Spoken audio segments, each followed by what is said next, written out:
Ayan guys, nagutom tayo kaya bumili muna tayo ng itlog. Ito binili ko guys, so, 2 piraso. Andito tayo ngayon sa Candaba Public Market. Yan. Yan, kung nakita nyo guys, so, meron pa rito perya. Oh. Mukhang magpepesa rito. Ay si madam, oh. Namimili. Wala naman, nandito ngayon sa tabelian ng itlog at lumpia.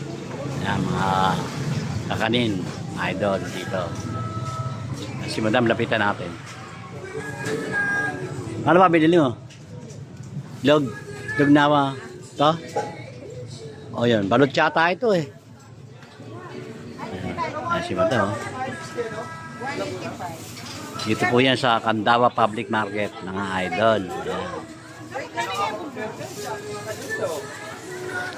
Balikan natin yung guys, yung itlog natin. Pinaluluto eh, pinainit. Okay guys, thanks for watching. See you next vlog, mga idol. Bye. Mali lang.